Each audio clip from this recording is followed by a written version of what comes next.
दो साला 1000 रुपया एकरा के दे 800 रुपया एकरा बाद देख के खेलल जाई। है धर 800 रुपया आ जवान बुढ़वा हमकी ठीक से देखियो कि का होता। कट 800 रुपया है लाओ 100 रुपया तो ये खेला खुश रह। जाए दे अब दोबारा नानू भाई चल खेल। साला मेहनत करे मुर्गा खाए फकीर। अल्लाह मुंह मारो साला एको बार जे जीती इधर चल 100 रुपया दौड़ रही।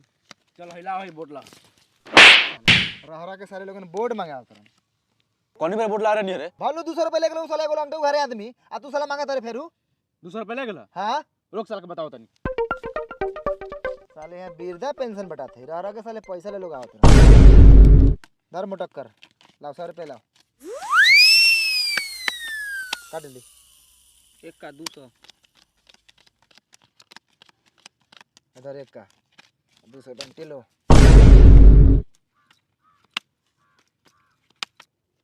बसा है पूरा पैसा रहल हमर। चल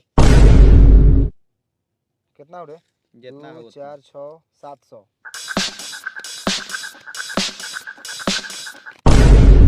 बाप रे बाप 12 गाल खेलता ही साला। देख लेला चाचा डबल पति गिरेला ख भतीजा उठाओ साला के पैसा दे।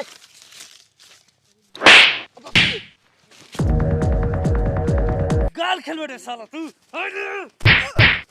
बाप रे बाप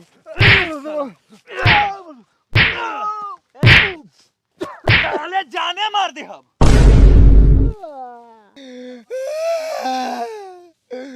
सरवा के बेटा देखा तारे दूसरा टोला के आदमी आके हमनी के टोला के आदमी के मार के जाता। ओकर नानी मतारी बहन तार दे मछरी आई तार दीहन जादे देवे दे साला के गाड़ी ओसे कोनो छेद होई। साला चित कमरा के ना ए मोटा कर भाई देखो तो ना काका पुपैया के मार के मुंह कर दलक हेलो सरवा सरवा काहे सरवा काहे के मार मार ले रे होय सरवा सबसे बेसी मर लइया मार एकरा के।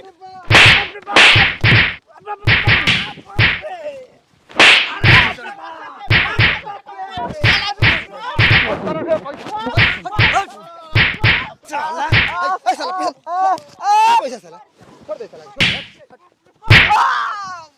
छोड़ दे छोड़ मोटा कर छोड़ दे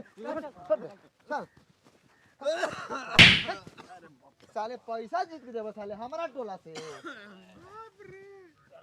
साले काका हो साला अपना टोला से साला पैसा जीत के भागत रहला खा।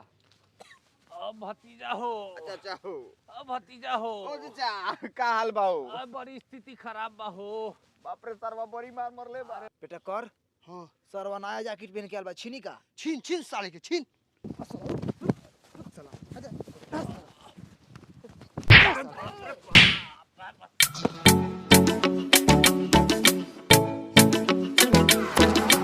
नया उड़े शोभा तारे रे साला।